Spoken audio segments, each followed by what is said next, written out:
pergunta antes. Diga. Essa aula vai ser disponibilizada ou não? Depois? A ideia, a ideia da aula é ser disponibilizada no YouTube, sim. Ah, sim. Então tá ótimo. Bom, Obrigado. agora, oficialmente, boa noite, pessoal. Fico feliz que vocês estejam aqui.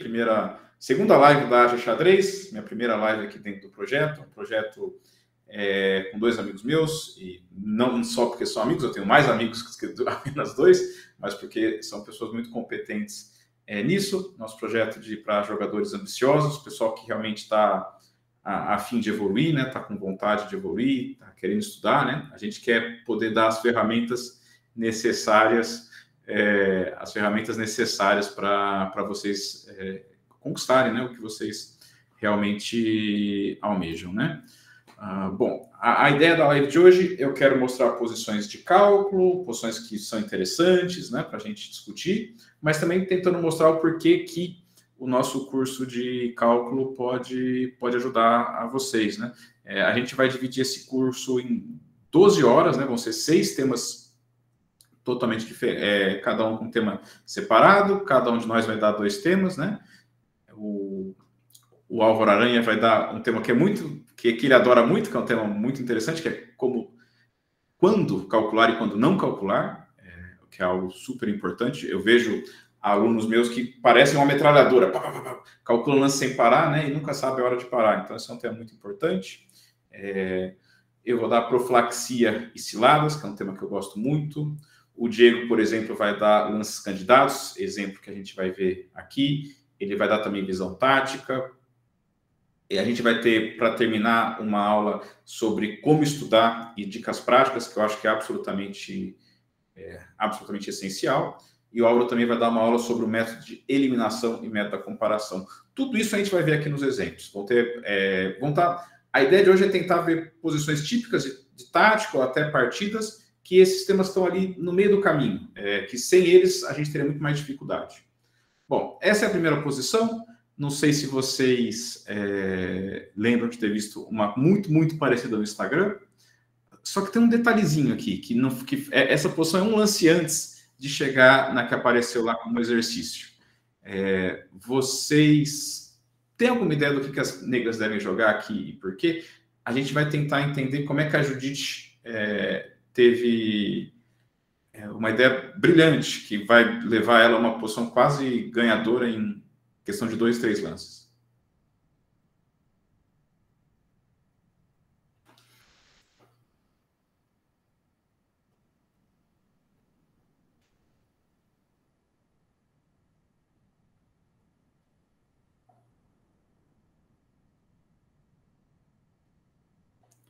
O exemplo aqui tem um tema de comparação, mas é basicamente entender a questão de lances candidatos, né? Como é que a gente procura eles e como, às vezes, o lance candidato não aparece de cara. A gente precisa entender um pouco a posição, analisar talvez um pouco o que está acontecendo, para aí ter uma ideia nova. E, sim, fiquem totalmente à vontade para tentar os lances que vocês pensaram, porque é assim que a gente pode evoluir. O Francisco Passos mandou uma pergunta, uma sugestão de jogar A5 para provocar 4 das brancas. Mas aí a questão, né? Por que isso seria vantajoso? A5 realmente, muito provavelmente, vai provocar o A4 das brancas, né? Por causa que se eu conseguir expulsar esse cavalo, aí o cavalo tem uma casa meio estranha, eu posso jogar um A3, né? Então, se eu jogar A5, muito provavelmente as brancas vão responder com A4. Mas por que eu me beneficio disso?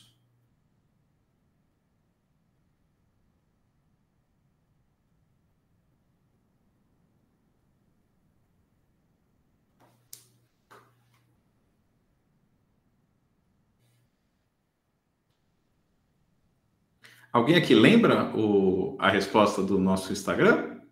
Ah, Francisco foi exatamente.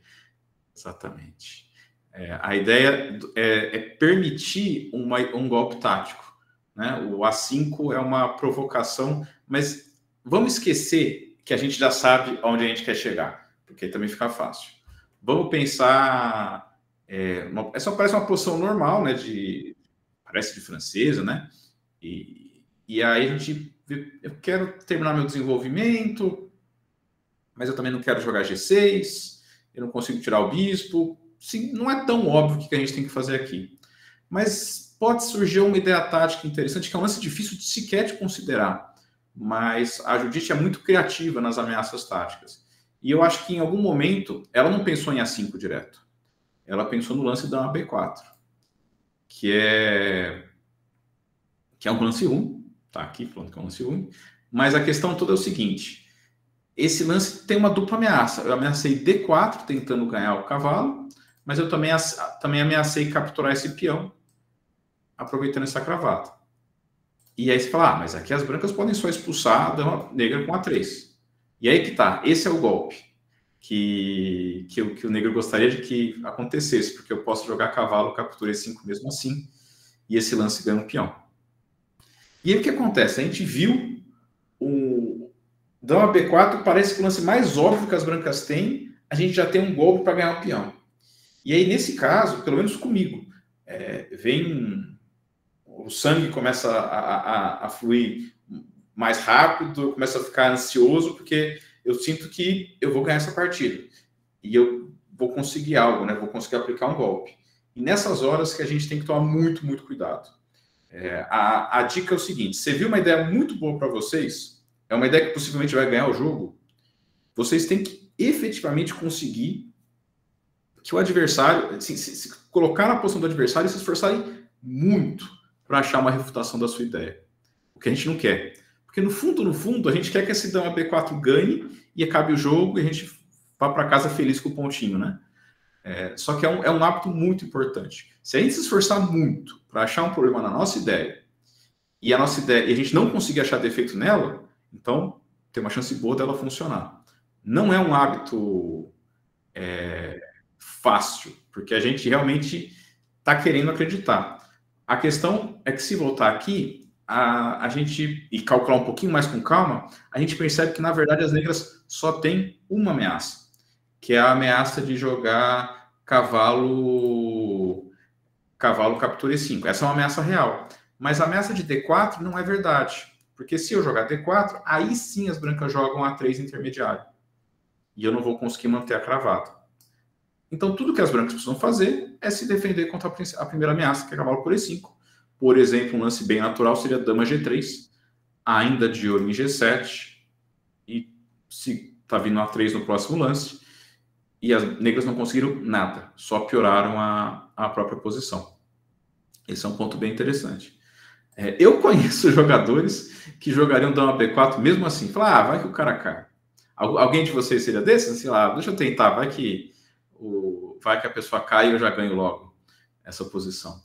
Tem que tomar muito cuidado, porque quando é que eu vou ficar blefando? Quando é que vale a pena eu blefar? Eu piorar totalmente minha posição para ameaçar um golpinho?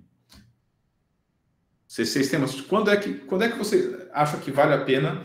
O Felipe Guerra falou em ping, mesmo em ping, nem sempre, mas em ping tem mais chance de dar certo realmente.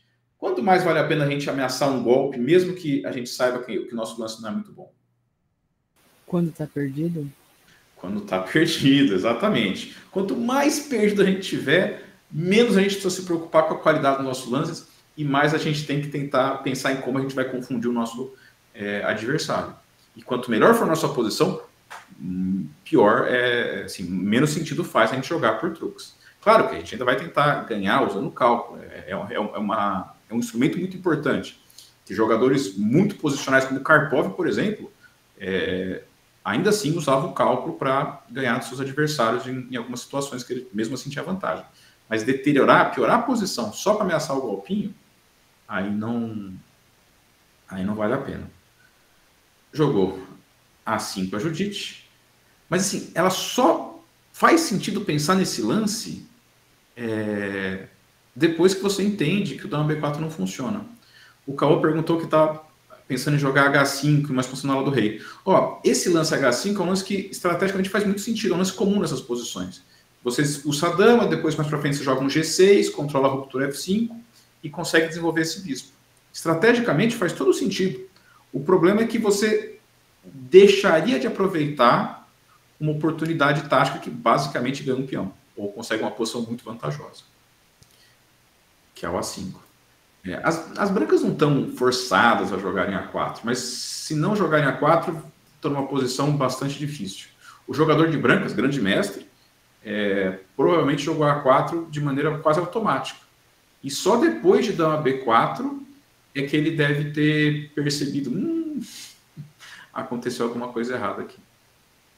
Mas aí já era. Perdeu o peão, jogou roque, né? Deu o peão e jogou com o peão a menos. A Judite, assim, ainda tem algum jogo, mas a Judite jogou bem e acabou ganhando. Então, esse é um exemplo muito legal, porque além de mostrar a visão tática apurada dela, né? Mostra algo que é muito... A gente pensa naquela ideia do lance candidatos, não, a gente tem que pensar nos lances candidatos, que é uma técnica para você primeiro pensar nas opções e depois começar a aprofundar em cada uma delas. Só que assim, tem que pensar nessa técnica como sendo uma coisa um pouco mais, não tão rígida, né?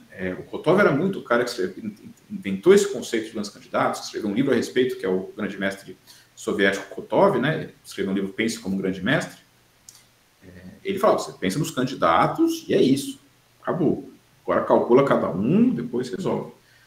E esse lance A5, eu acho que muito pouca gente, ainda mais que o peão ainda já em A6, não estava nem em A7, é muito difícil você considerar esse lance A5 se você não entender que dama B4, que é um candidato interessante, falha por causa do detalhe do A3 em algum momento. Então, o lance candidatos é muito importante, mas às vezes, do nada, você calculando uma variante, você fala, ixi, mas e se eu começar com tal lance? Aí você muda um detalhezinho e tudo funciona muito bem. Então, lance candidatos é uma ferramenta poderosíssima, mas não podemos achar que tem que fazer exatamente do jeito que o conceito foi criado, né? Ok. Alguém tem alguma dúvida? Podemos para o próximo exemplo? Enquanto o pessoal, se tiver alguma pergunta, né? Só falar um pouquinho mais do curso, né? A gente fixou a mensagem em cima sobre o link do Hotmart, para quem tiver interesse em adquirir o curso.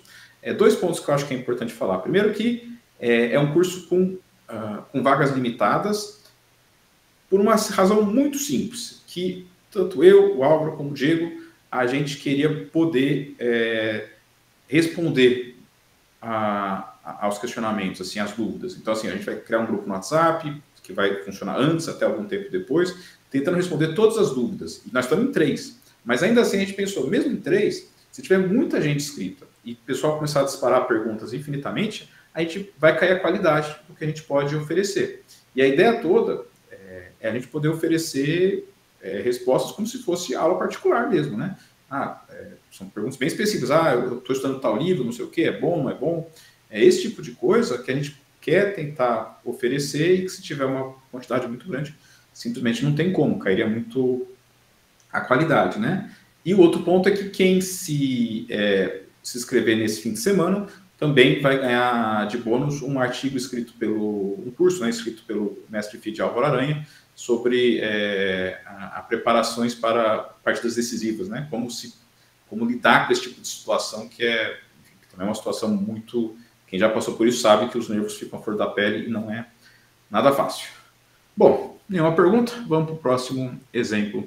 Esse é o único que a gente vai passar a partida toda, por causa que eu acho que ela vai ter um momento curto muito interessante, que é o que a gente vai mais discutir, mas é interessante entender como da abertura chegou naquela posição e depois só pelo nosso prazer ver como é que o grande mestre chileno arrematou, porque ele vai jogar um lance mais bonito que o outro, né? Não sei se alguém conhece essa partida, ela foi jogada na Copa do Mundo, alguns anos atrás. De brancas está um grande mestre dinamarquês, que joga, enfim, já teve mais de 2.600, joga bastante bem. Abertura bem típica de peão dama, tudo super tranquilo. B6, preparar para resolver o bispo de C8, que é sempre um problema nessa variante. Centralizando as peças, bispo F1. Tudo isso parece meio estranho, mas é bem típico nessa variante, tá? E aí, finalmente, as negras jogam C5. Essa posição é considerada igualdade, assim, o branco às vezes tenta, o preto às vezes tenta, mas não tem porque um lado está melhor que o outro. Tomou em D5. Jogou um G3, esse é um lance também bastante típico, eu quero restringir o bispo de D6 e vim com o bispo aqui para G2 ou até H3. Torre C8, fez um raio-x à dama, bispo H3. Percebe alguns temas, né, que estão aparecendo. Raio-x aqui, raio-x aqui, raio-x aqui, assim, coisas que a gente tem que estar... Pode, em algum momento, dar algum tema, dar alguma ideia para alguém.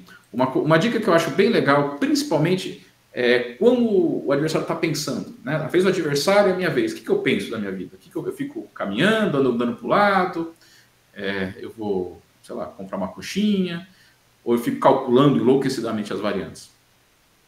Claro que tem alguns cenários que faz sentido fazer uma coisa ou outra, né? Mas uma dica boa, que se não tem nada de especial acontecendo na posição, né? Tentem olhar os fatores táticos, né? Tipo, tem essa cravada, aquela peça está desprotegida. Só rapidamente conversem com vocês mesmos sobre isso. Porque se aparecer algum tema com essa peça solta, só o fato de vocês terem falado para vocês mesmos que ela estava solta, vocês vão ver que a velocidade com que vocês vão encontrar a refutação é muito mais alta. E, de novo, parece uma coisinha besta, né? Ver o que está caindo, mas isso daqui, no meio da variante, o seu cérebro vai, de algum jeito, ficar ligado no que você avisou ele, né? Bom, tomou em D4. Aqui, se tomar de peão, segue um jogo bem sólido, equilibrado, mas tomou de cavalo, que parece o melhor lance, né?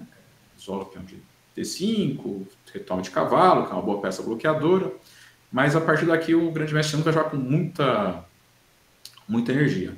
Ele jogou o bispo B4, que é um ótimo lance. A questão toda é que ele entendeu que o bispo de D6 está meio que batendo em pedra, né? Assim, dá para pensar em jogar H5, H4 e sacrificar, mas ele sentiu que era meio lento. E ele imediatamente percebeu que aqui em C3 tem um certo desconforto, né? Para as brancas lidarem. Agora que, bom, as negras talvez já tenham até uma ameaça de cavalo E4, né? Vamos lá, só na intuição, sem calcular muito. Como é que vocês se preparariam para um cavalo E4 que está chegando?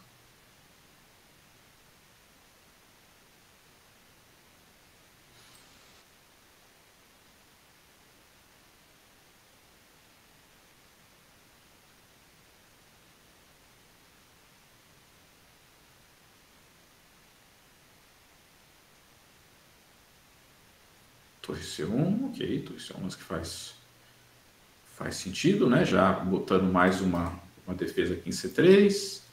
Dama E3, diz Felipe Guerra, imagino que ele queira dizer dama D3. Ok. Alguém tem mais alguma ideia?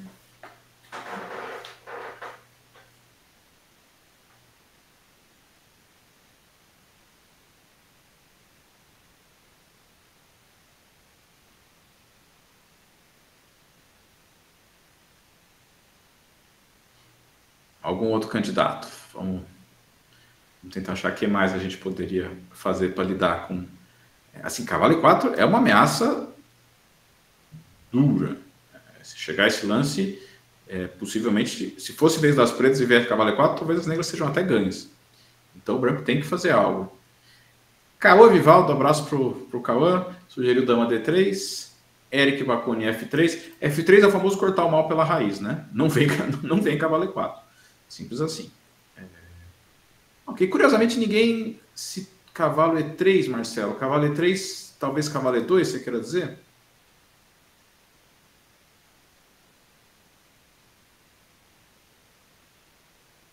Vamos supor que sim. Qualquer coisa o Marcelo cita exatamente para onde ele...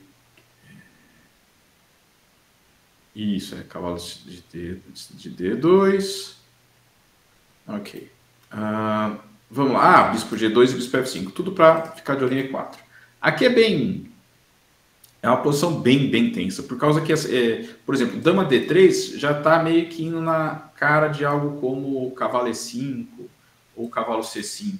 Então, acaba aumentando os temas táticos. E aí a dama vai estar atacada, mas você tem que tirar a dama, só um exemplo, né?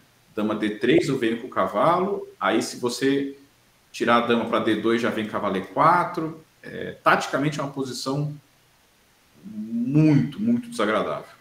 Se não perder, tá por um fio, né? Tá por um fio.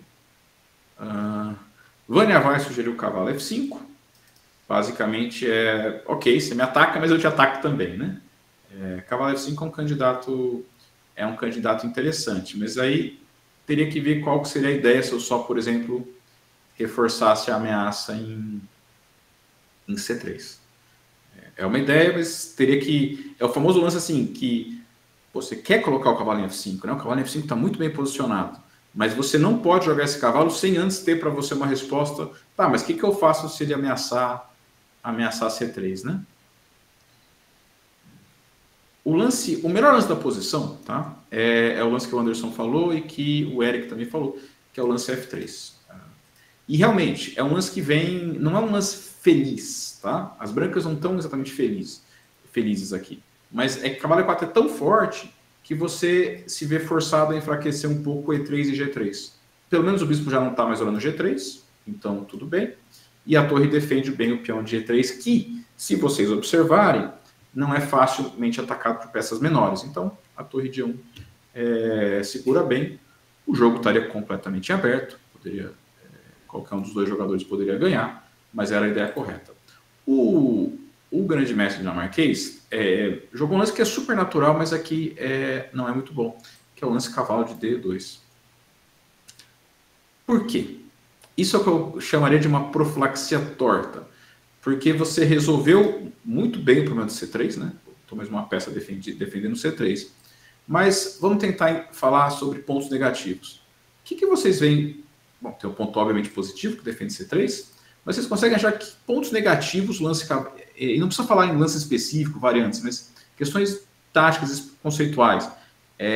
O que esse lance enfraquece, ou que defeitos esse lance poderia ter?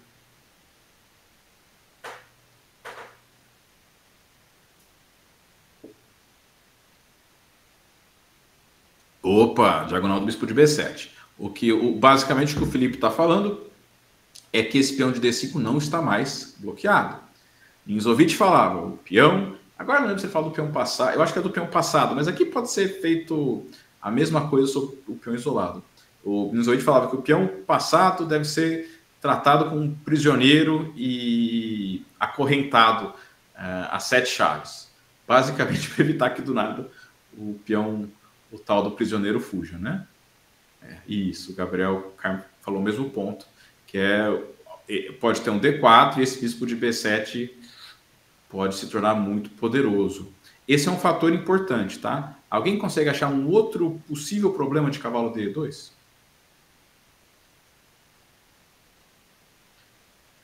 Não, cavalo E4 é um lance super agressivo e aparentemente muito bom, Vicente. Mas eu ainda antes mesmo de falar de lance, eu queria tentar discutir, por exemplo, a questão conceitual. Pode abrir o bispo, talvez algum ponto da posição ficou um pouquinho mais vulnerável, que a gente possa se aproveitar. Dica, tem a ver com o seu cavalo E4.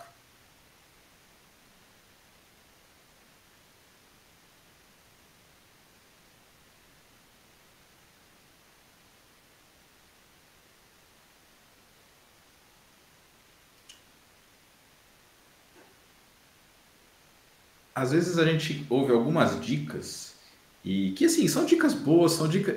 Opa, muito bom, Cauã, muito bom. O peão de F2 ficou fraco. A gente rompeu a comunicação da dama com o peão de F2. Pode ser que não seja muito importante, mas, de novo, é aquela informação que a gente deixa aqui do ladinho e fala, bom, talvez eu vá usar isso mais na frente. Eu acho que o jogador de brancas grande mestre forte, mas ele se descuidou um pouco com relação a esse ponto. A gente fica muito na cabeça, quando a gente pensa em profilaxia, que é um tema essencial, um senso que eu vou trabalhar sobre o tema de profilaxia e ciladas, que a gente tem aquela dicasinha, o adversário jogou, o que ele ameaçou? Ele jogou de novo, o que ele ameaçou? Essa dica é boa, tá? Saber o que o cara está querendo é algo muito bom. Só que tem um ponto importante, que é o seguinte, às vezes o cara não ameaçou nada, mas o lance que você joga permite que ele execute algum golpe tático. Então, você também tem que criar o hábito de se perguntar o que o cara está ameaçando, mas também se o lance que você jogou permite algum tático adicional. Ou seja, vai tudo ficando um pouquinho mais complicado. Mas esse ponto é bem importante. Quando eu estiver falando sobre ciladas, uma das, por exemplo, uma cilada não perfeita, mas uma cilada que tem uma chance muito maior de acontecer é uma cilada que não está sendo ameaçado. A cilada acontece por causa do lance do adversário. Essas são muito difíceis de serem previstas e o pessoal pode cair com uma frequência muito maior, né? Ok, isto dito, cavalo E4 sem medo ou vocês pensariam em jogar algum outro lance aqui?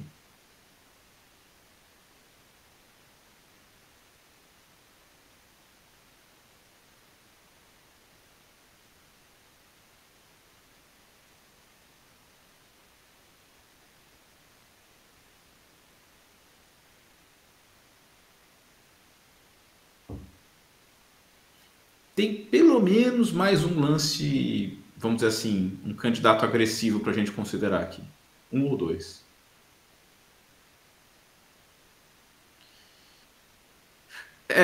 Ok. O Francisco Passos falou algo, cavalo E4, aí eu vou sacrificar meu cavalo, eu vou entrar com a dama aqui com cheque, sacrifício super típico nessas posições, e vou avançar para o meu bispo. E ele não vai sobreviver. Tudo isso é verdade. Tudo isso é verdade. Gabriel falou que cavalo E5 também é um candidato interessante. Ameaça um belo duplex ali em F3. Talvez alguma ideia de E4. Acho que você quer dizer D4, Juliana, é isso? Isso, pois é, exatamente. A questão é já ou daqui a pouco? Então, essa é uma posição que realmente o jogador de peso deveria gastar algum tempo pensando. O lance mais forte nessa posição, tá? É o lance cavalo E5.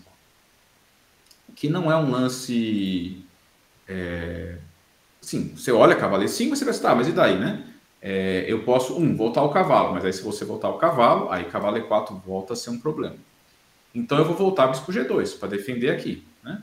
Só que agora vem a combinação da ideia que a Juliana comentou. D4, esse lance é muito forte. Eu vou trocar os bispos de casas brancas, vou colocar minha dama nessa diagonal e o jogo vai se tornar muito, muito difícil para as brancas. Tem algumas variantes. A gente vai deixar o material tanto em PGN como em PDF das posições que eu estou vendo hoje, tá? Porque aqui tem algumas variantes que a gente poderia gastar tranquilamente mais 20 minutos para entender. Mas as negras estão ganhas. O ataque é absolutamente muito forte. Eu precisaria calcular todos esses lances para jogar isso? Honestamente, não. Esse é um tipo de sacrifício que, claramente... o contra-jogo na diagonal é tão forte, mas tão forte, que aqui você, talvez o Álvaro, quando vai falar o curso sobre quando calcular e quando não calcular, diria que não. Aqui, essa posição dá para jogar por entendimento de jogo, ou por intuição, né, de que o ataque é muito poderoso.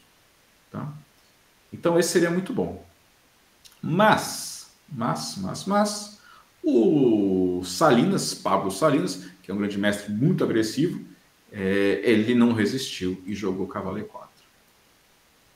E aí aparece algo surpreendente. Como assim, interroga? O lance mais natural do mundo, mais agressivo de todos, não é um lance bom. Deixa eu tirar aqui o ponto de interrogação, porque a gente, às vezes, para pensar, esse símbolo aqui atrapalha a gente, né?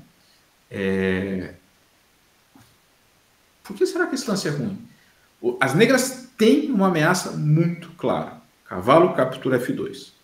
Se for vez das pretas eu jogar esse lance, o jogo acaba imediatamente. Tendo isso em mente, o que seriam candidatos, ideias possíveis de defesa para as brancas?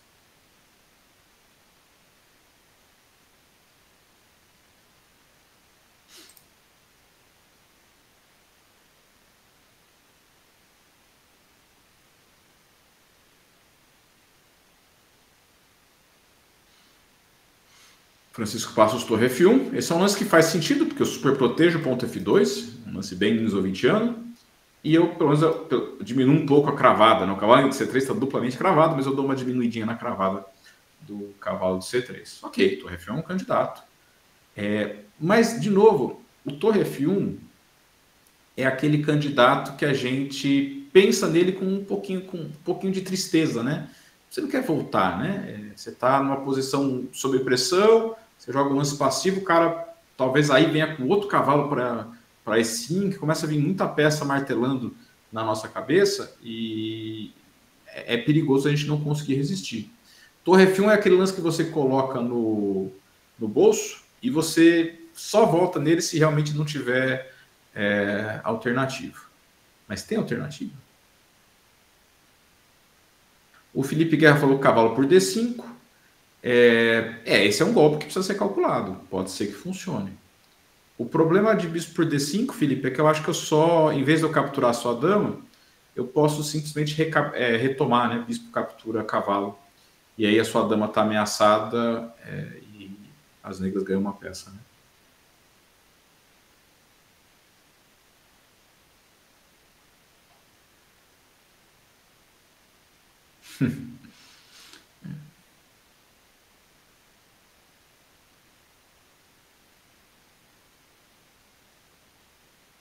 Candidatos, ideias que fazem sentido a gente olhar.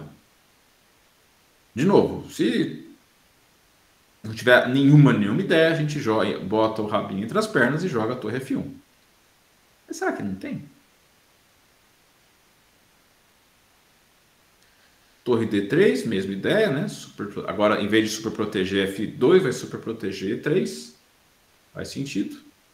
Isso. Mas a questão é que a torre em D3 ela é um pouco exposta, ela fica meio exposta, né?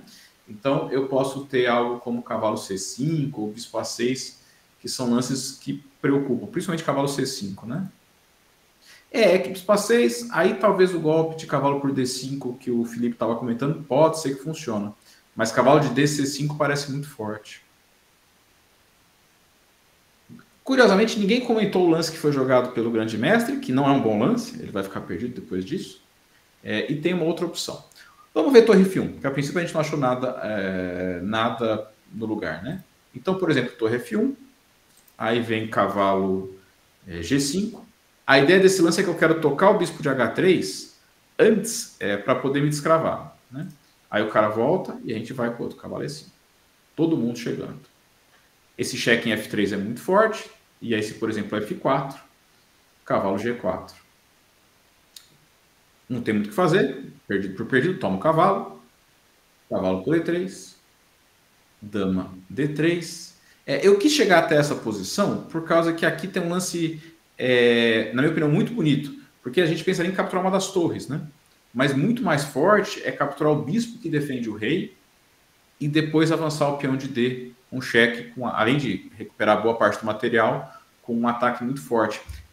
Tem uma partida muito famosa do Fischer, que ele ganha de pretas, que ele também tem um cavalo em E3, e ele pode capturar uma torre ou o bispo de G2 seguir atacando. E ele vai lá e captura o bispo de G2. Para alguém que nunca viu aquela partida, talvez cavalo por G2 seja um lance difícil. Mas para quem já leu minhas 60 melhores partidas do Fischer, talvez seja um lance até natural, cavalo por G2, por G2 aqui. Essa é uma das coisas que tanto eu, o Álvaro e o Diego acreditamos muito, né? Que o conhecimento nos clássicos ajuda muito a gente a se guiar em posições que às vezes não tem nada a ver com o que a gente viu. Mas a gente vai absorvendo essas ideias dos grandes jogadores e tudo fica um pouquinho mais fácil. Claro, se você for uma máquina de calcular, talvez você não precise tanto disso. Mas eu conheço poucas máquinas de calcular. A gente tem a nossa limitação do cálculo, então é muito importante conseguir ter esses padrões, esse conhecimento a mais. Facilita muito o que a gente está procurando, né? Bom, vamos voltar aqui. Então, em vez de torre F1, na partida as brancas jogaram A3, que é um lance que perde para o cavalo para F2, mas tem um candidato escondido aqui. O Felipe perguntou se tomar uma das torres segue ganho. Eu acho que a posição é boa, mas já entra no campo do obscuro, já não é tão claro que vai ganhar. Aí dá mais trabalho. Bispo por D7, dama por D7 e A3. Ah, ok. Ok. Esse é um candidato, porque a ideia do. Que eu não tinha considerado, tá, Gabriel? Legal. A ideia dele é jogar. É pelo menos por hora deslocar. Bom, esse lance ainda precisa ser calculado, tá? Mas tomar aqui. A ideia do Gabriel é deslocar a dama para não ter o cavalo para F2. Mas o custo disso é muito alto. É muito alto. Porque agora, o dia que vier D4 com esse bispo e essa dama entrando aqui em H3, é difícil imaginar que a gente vai sobreviver. Então, tanto o bispo por D7 como o torre F1 são lances que, se a gente tiver que fazer, a gente sabe muito provavelmente a gente está perdido. A gente vai lutar, claro, mas muito provavelmente a gente está perdido. Então, surge um outro candidato que é quase que vem para a gente na base do desespero, mas que talvez possa ser interessante, que é sacrificar a dama. Dama captura E4. Como é um cavalo, ele vai ter que capturar de volta de peão, né? E a gente vai capturar em D7 duas peças e estamos ganhando a terceira. Para a gente não ter 3 peças limpas, ele vai tirar a dama, ameaçando o nosso cavalo de C3. Aí a gente vai tomar o bispo e aí ele vai tomar todas as vezes ali em C3. Tudo isso é uma linha, e aí vai tirar a torre, por exemplo, torre D1. Essa variante é a variante mais longa que a gente viu hoje aqui, né? Deve ter uns 6, 7 lances. Mas ela não é para ser uma variante muito difícil, né? Tem variantes mais curtas muito mais difíceis do que essa, porque ela é uma série de capturas, né? Capturas, ameaça, captura, captura, captura. E aí chega mais ou menos nessa posição. Como é que está essa posição? Não sei. É difícil entender claramente como é que está. Será que o branco tem compensação suficiente? Será que o preto está muito melhor? E aí tem uma questão prática muito importante. Olha, entre isso e aquelas outras posições que meu rei está tomando um ataque monstruoso e eu estou muito provavelmente perdido, ou uma posição que eu tenho torre e bispo por dama, o meu rei está seguro e eu tenho um pouco de estabilidade. Eu não me importo em saber a avaliação dessa posição. Tudo que eu preciso saber é que essa escolha é melhor que as outras. E nem precisa ser muito melhor, só de ser melhor. E aí você joga. A gente fala isso que é o método da eliminação. Se tudo que você vê está meio que chegando a uma posição perdida e tem um lance que você não tem certeza, mas parece um pouco mais confuso, você pode jogar esse lance sem ter que gastar muito mais tempo. Por exemplo, vocês chegaram até aqui com o cálculo, nessa posição, e aí vocês entenderam? Não parece tão ruim assim. Vocês vão gastar mais 10 minutos tentando entender essa posição? Não, vocês estão desperdiçando tempo. Vocês jogam e vê o que acontece. Chegando nessa posição, vocês pensam mais um pouco. Esse tipo de tomada de decisão prática é muito importante, né? Então, por isso, por exemplo, o método da eliminação, que vai ser trabalhado pelo mestre Fidel Alvor-Aranha, é essencial, porque o método da eliminação não é um método que te ajuda a achar o melhor lance. Não. O método da eliminação é muito bom porque ele te poupa muito tempo numa posição que não faria sentido você seguir pensando. Isso vai ser essencial para você sobreviver a algumas posições. Então, por isso que assim... Vamos pensar o seguinte, vai ter um curso de cálculo e alguém vai explicar todos esses temas. Só explicar, rapidinho. O curso vai ter 15 minutos e acabou. Não tem mais o que... Acabou o curso, todo mundo vai para casa. Só que ninguém aprendeu nada. A gente precisa entender. Claro, ouvir primeiro a explicação, mas depois tentar entender como isso funciona na prática, depois fazer exemplos disso, e aí isso finalmente começa a fixar na gente. Esse curso, a ideia já é que ajude vocês no cálculo, mas antes de mais nada, dar todas as ferramentas que vocês precisam para conseguir esse desenvolvimento no cálculo de vocês, né? Por isso que a gente também vai oferecer alguns exercícios antes e alguns depois de fixação, porque eles são essenciais para vocês fazerem. Tem uma história bem curtinha que eu quero contar, mas que eu acho que é muito legal, porque eu acho que exemplifica bem o que a gente acredita aqui na AJA, né? Que falavam que nos anos 80, a aula mais cara de todos os Estados Unidos era de um grande mestre chamado Lev Albert. E as aulas dele eram muito legais. Assim, ele mostrava variantes, ficava o tempo todo falando, mexendo, para lá, para cá, para cá, para cá. E o Dvoretsky, ele, de um jeito muito ácido, que era o jeito que ele falava, que é um treinador muito renomado, ele falava, mas aí chegava lá no torneio, os alunos dele não estavam cada vez jogando pior, não estavam melhorando. E aí, essa filosofia do Dvoretsky é uma que a gente acredita, que você precisa se esforçar, você precisa pensar, você precisa tentar várias vezes executar aquele conceito que você mais ou menos aprendeu, até se tornar algo natural e você conseguir fazer de maneira, às vezes até quase automática. E não adianta, por melhor que seja a explicação, se você não parou e se esforçou para entender aquilo, muito provavelmente você não vai conseguir absorver. Bom, vamos lá para o próximo. Não, perdão, tem que ver agora como é que ele arrematou, porque é algo absolutamente de cinema.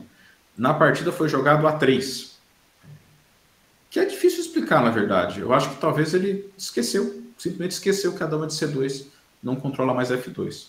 E aí não precisou perguntar duas vezes para o grande mestre chileno, né? Cavalo por F2. Tomou. Se tomar em F2 vai ter o dama por E3 e D4, né? Tomou aqui, cheque. E aí o rei saiu para F1. Aí você fala, ele seguiu calculando muito? Não, ele ganhou um peão e está com um ataque muito forte. Você não precisa calcular tudo aqui. Aqui você vai meio que só indo cálculos curtos e seguindo o ataque, a tendência dá certo. Eu vou mostrar aqui o resto da partida, porque ela é muito bonita e mostra uma questão de temas de padrão de mate claramente bem assimilada pelo grande mestre chileno. Mas em termos de precisão na execução, já teria muitos caminhos que levariam à vitória das negras, né? Porque peão a mais, ataque, rei exposto, né? Dama E3, aí veio dama F5, atacando os dois cavalos, e aí cavalo F6. Se tomar, tá vindo um cavalo E4 muito forte, né? Tá vindo D4 muito forte, voltou o bispo C1, e agora um lance muito bonito, que é cavalo G4.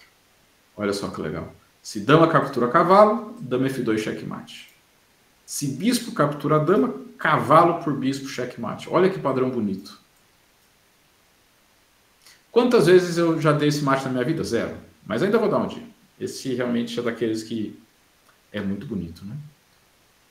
E é difícil ter esse conceito, assim, ter esse padrão. Você tem que ter visto alguns exemplos já disso. Senão é muito difícil você sequer imaginar esse lance. Aí jogou torre D3, ameaçou a dama. D4. De novo. Porque agora se você tomar cavalo por H2 é checkmate. Porque agora o bispo pega essa casa. O cara de branco já deveria estar meio atordoado, né? Aí ele tirou a torre. Dama G1 cheque. Tem que tomar. E agora o cavalo por H2 checkmate. Olha que imagem de mate maravilhosa, né? A torre em E, os cavalos ali e o bispo de B7 pegando aquele bispo que abriu a diagonal lá atrás, ganha o jogo. Esse arremate final é muito mais pela beleza. A partida se decidiu mesmo lá atrás. Bom, vamos para o próximo exemplo. Um que eu gosto bastante, que é uma partida do Fear. Não sei quão familiarizados vocês estão com o jogo do Fear. Antes foi tudo gerado por um mísero cavalo E2. Você permitiu alguns temas que ainda não estava claro o que ia acontecer, mas que do nada virou uma bola de neve sem fim, né? Essa posição, a partida que o Fear estava jogando, Fear é um grande mestre muito criativo e assim, ele é quase, diria que o estilo dele é quase diabólico, ele tem muitos recursos, é muito traiçoeiro. Ele é além de ser absurdamente forte, ele, quando era mais novo, ele leu vários livros de exercícios de composição. Então, assim, ele tem uma facilidade muito grande em encontrar ideias táticas pouco usuais, né? Ele é muito traiçoeiro, né? Quem quiser entender melhor esse conceito de jogar por ciladas, né, como ganhar assim, o jogo do Fear é um ótimo exemplo. E ele já fez ciladas que não deveria e ciladas brilhantes. Por isso que o jogo dele é muito interessante, né? Ele gosta tanto da cilada que às vezes ele deteriora a própria posição porque ele não resiste à beleza de alguma cilada que ele pensou. Nessa partida aqui, ele vai ter que ser brilhante não por causa que para tentar deteriorar, para ameaçar um golpe, mas é porque por pura necessidade. As brancas jogaram nessa posição aqui, cavalo C5, ameaçando... Bom, esse bispo está começando a ficar meio estranho, deveria ter colocado esse bispo em H3, o Fier jogou esse lance um pouco descuidado. E depois de F5, acontece algo bem perigoso. Esse cara está sem casa. Eu estou jogando E4, eu sei, o rei branco parece meio exposto e tudo mais, mas eu estou com o rei no centro ainda, e se E4 chegar, eu perco uma peça e o jogo, né? E agora, o Fier me falou que ele gastou 20 minutos. O Fier é um jogador que joga mais rápido de todos que tem no circuito. Ele gastou 20 minutos nessa posição, porque ele sabia que a posição dele era muito ruim. E ele precisava achar um jeito de sobreviver. E aí a dica é o seguinte, você sabe que está vindo E4. Vocês conseguem pensar um lance que se vier E4, vocês têm algum golpe que possa, pelo menos, complicar o jogo? Vou tentar achar aqui. Tem que pensar em lances candidatos, mas tem, ao mesmo tempo, que tentar ser criativo. Pensar nos lances... alguma ideia, tática, alguma coisa que te faça sobreviver.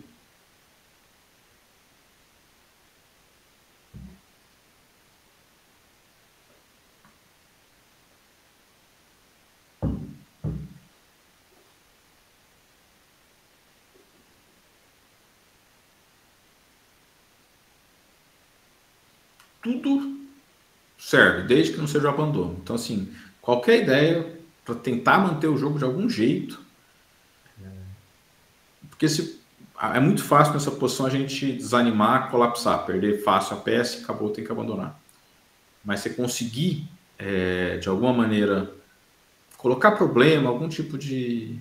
O que eu acho que o Felipe falou mais no começo da live, né? Quando a gente está perdido, jogar por truques vale a pena.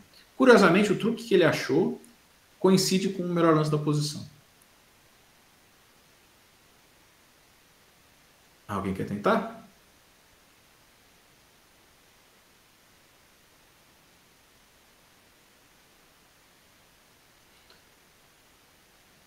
Esse não é dama B8 ou dama C7 seguido de cavalo G4. Tá, ó, esse é uma ideia. Esse é uma ideia. Eu acho que que eu acho que talvez dama C7, aí não sei, teria que ser calculado, né? Mas E4, cavalo G4, esse lance aqui me preocupa um pouco.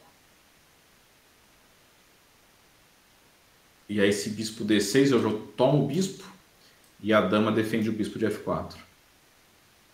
Então esse não vai dar muito certo. Vamos voltar. O Gabriel falou bispo F4, mas acho que era se referindo a essa variante, né? Tá.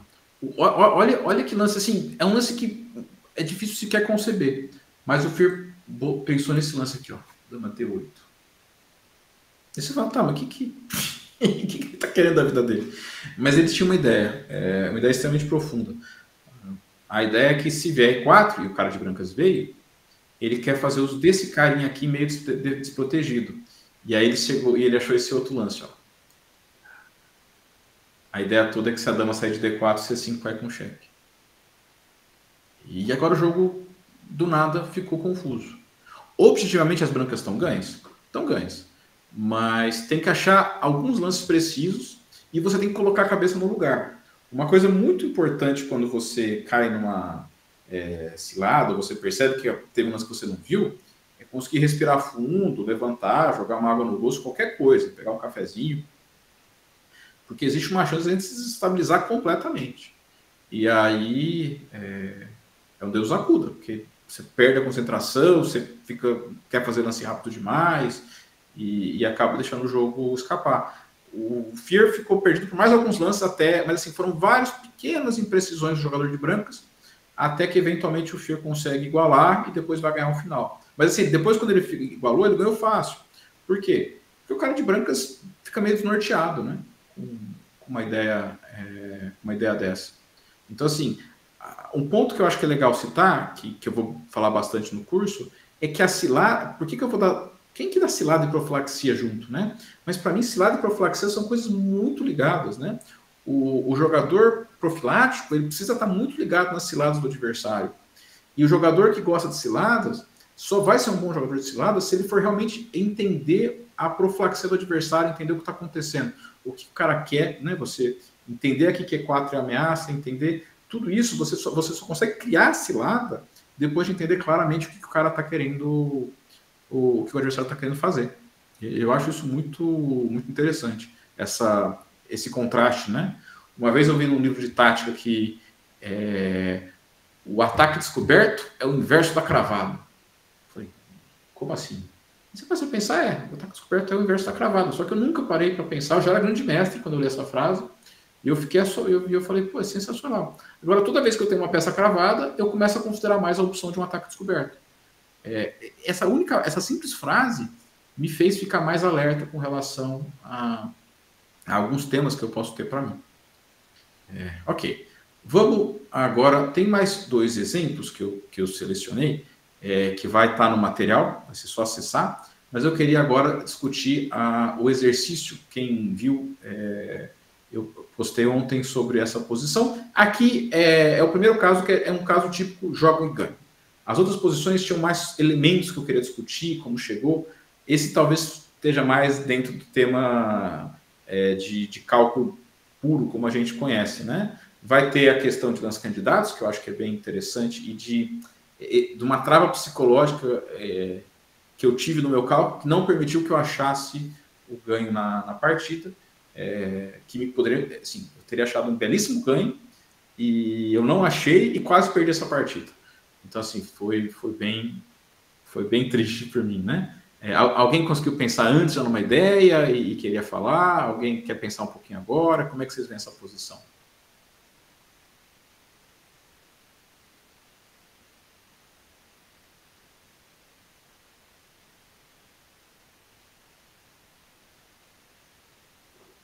Eu tava pensando em torre 8.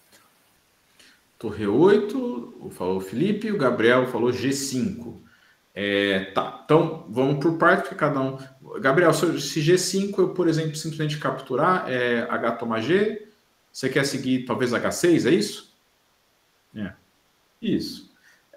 Isso daí, esse ataque, Gabriel, você sente que não, acabou, ganhei, matei, ou você meio que só um jeito de seguir o ataque e vamos ver o que acontece?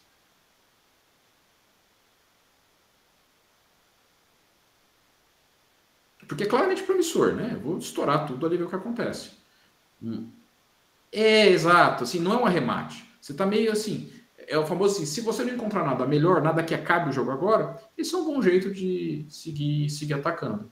Mas não dá para argumentar que é um cálculo assim de arremate, né? Torre 8 é um lance um pouquinho mais direto, né? Porque já cria ameaça de dama E6 cheque, né?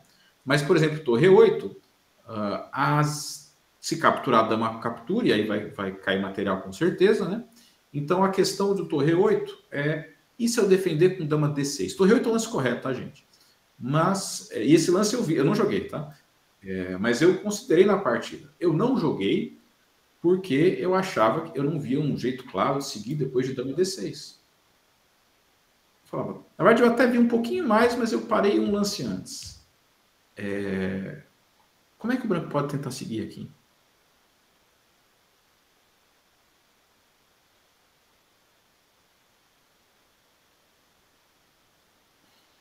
Mas Torre 8 é um lance forçado, mas que, sim, faz sentido, que é uma ameaça muito clara, faz sentido olhar.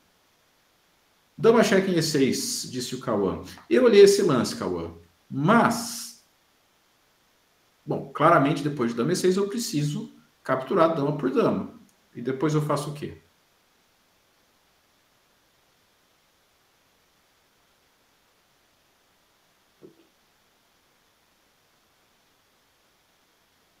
Isso. Esse foi o lance que eu não vi. Dama E6 cheque, esse lance eu cheguei a considerar na partida.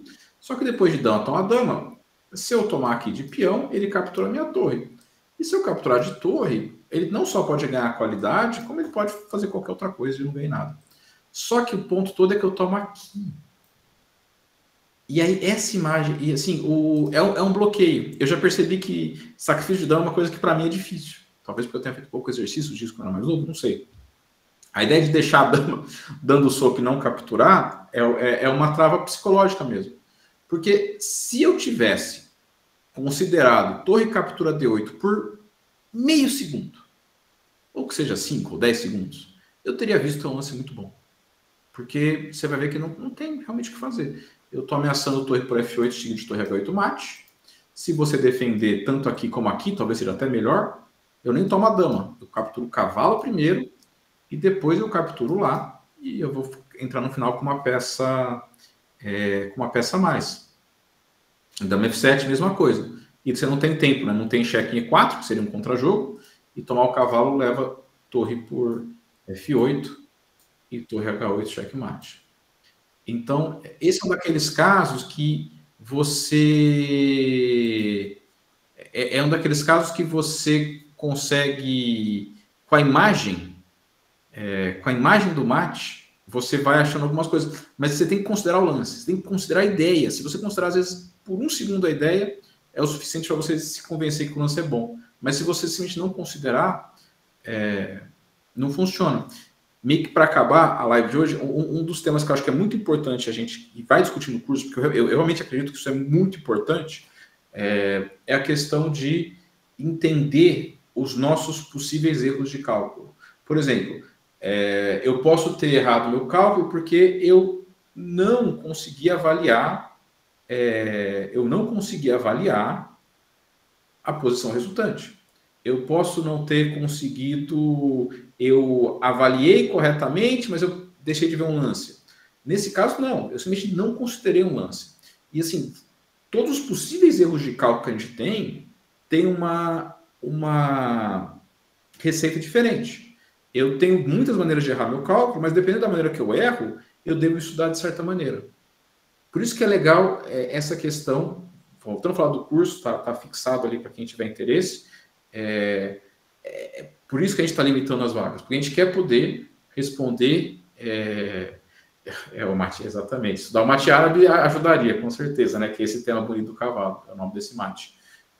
Mas você entender a parte do seu cálculo que está te travando para trabalhar ali em cima, né? Essa, assim, a gente vai mostrar muitos exemplos, mas é essa interação que eu acho essencial. Por exemplo, você falar, nessa posição eu calculei até aqui e eu avaliei isso. Então, aonde é que foi que eu errei? Vocês entenderem, a gente vai tentar dar as ferramentas para vocês depois pararem e tentar entender qual que é a razão do erro de cálculo de vocês e aí saber como trabalhar em cima. Eu acho isso absolutamente essencial. Bom, o que eu queria mostrar hoje, eu mostrei. Vai ficar o material, de novo, a gente vai colocar o PGN e o PDF da aula. Leonardo, boa noite, eu vi que chegou aqui. Infelizmente a live começava às 8, não às 9, né? Mas vai ficar a aula inteira depois para baixar, a gente vai colocar no YouTube. Mas eu vou deixar esse espacinho final para alguém que tiver alguma pergunta com relação ao curso, que tenha qualquer interesse, né? Fica à vontade para perguntar. Sim, o curso de 24 a 27 de abril, né? Dia 24 e 25 é quinta e sexta-feira, vai ser das 8 às 10. E aí, no sábado e no domingo, né? Dia 26 e 27, vão ser das 4 às 6, depois das 8 às 10, e no domingo das 4 às 6 e também depois das 8 às 10, né? Totalizando 6 tópicos de 2 horas cada, 12 é o total. Os cursos vão ficar gravados para quem puder, tipo assim, eu quero ver o curso, mas tem um dia que eu não posso ficar inteiro, não sei o quê. Vai ficar salvo para ver todo. É claro que é muito mais legal ver ao vivo, por causa da interação, né? Mas vai ficar salvo, de novo, como a gente falou. Vai ter o grupo do WhatsApp para vocês interagirem, né? Comentário aqui do Eric. Exatamente. Ninguém é difícil, você tem que se acostumar a poder sacrificar, né?